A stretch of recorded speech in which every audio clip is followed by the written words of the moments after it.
Hoş gördük. Doğma yurt, hoş gördük vətən, hoş gördük Laçın, hoş gördük Laçınlılar, hoş gördük.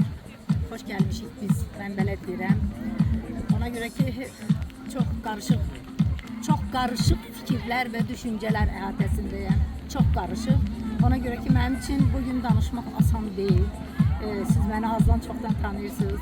Respublikanın əməkdar jurnalisti, müharibə veteranı. 1. Qarabağ Savaşı'nda bütün döyüş zonalarını karış gəzilmiş bir adam kimi bu zəfəri görmək mənim en büyük arzum idi və özümün hakkım bilirdim bunu. Biraz geriye geleceğim. 1. Qarabağ Savaşı'nda ben bir rayonlara gedirdim döyüşçülerle görüşmeye. Zəngilanda olmuştum, Qubadlıda Laçına gələcəkdim. Ama gelip çata bilmədim, Laçın işğal olundu. Mayın 18'i. Çok pis oldum. Yine de Qubadlıya geldim.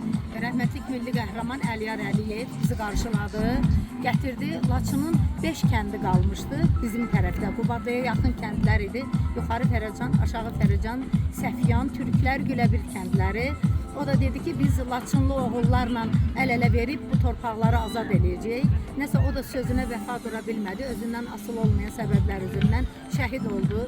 Nur içində yatsın bütün şəhidlərimiz. O 5 kənddə mən oldum ama Laçın haqqında bütün təəssüratım o 5 kəndin içindeydi. Ona göre ki kəndlər boşalmışdı. Məktəblərə getmişdik. Yol boyu kənddən axın edən toyuq cücənin, malqaranın cəsədləri ilə qarşılaşırdıq. Bir nəfər insan yox idi. Hətta məktəbdə pəncərələrdə çiçəklər vardı. Qurumuşdu dipçəklərdə. Mən qaçıb bir dənə taxta çubuq tapdım. O çubuqla dipçəkləri bellədim. Su verdim onlara ki 1-2 gün olsa da onların ömrü uzansın. Sonra o güllerden ikisini götürüp Bakıya geldim ki ben Laçını hiç olmaya bu güllerde yaşadabiləm. 1 il yarım yaşadabildim. Kalmadı o güllerde.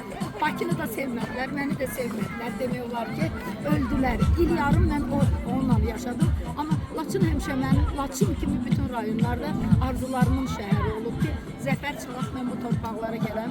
İndi zəfərdən 4 il yarım keçməsinə baxmayaraq mən ilk dəfə bu torpağa ayaq basıram.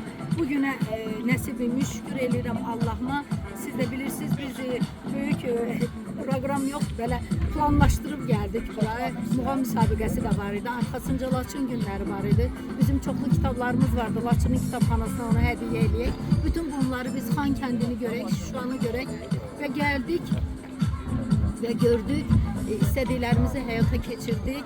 Yani bugün bilirəm ki hisslərimi, duygularımı dilə gətirməkdə acizəm. Bunu heç vaxt duyduğum kimi çatdıra bilməyəcəyəm. Heç vaxt yaza bilməyəcəyəm. Ən çox da mənim arzuladığım və yaza bilmədiyim zəfər yazısı olub. Ama yine de onun bir %1 kısmında diyebilirim ki çok hoş bir gündü. Sağ olsun Ali Başkomandanımız, sağ olsun Müzəffər Ordumuz, sağ olsun şəhidlərimiz, ruhu şad olsun, qazilərimiz tez sağalsınlar. Veteranlarımıza, müharibə iştirakçılarına qəni-qəni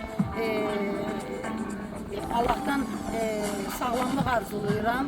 Bugün de Laçın günlərində iştirak eləməm mənə nəsib oldu. Fikir verin, Laçının işğalı günündən ağlaya-ağlaya yazı yazan bir jurnalist bugün Laçın günündə o günün şahidi olacaq. Nə xoş bizə. Günün mübarək Laçın deyirəm. Bundan da güzel olasan, bundan da abad olasan, bundan da qəşəng olasan, düşmənlərimizin ürəyi partlasın, dostlarımız sevinsin. Bu qədər. Amin. Amin.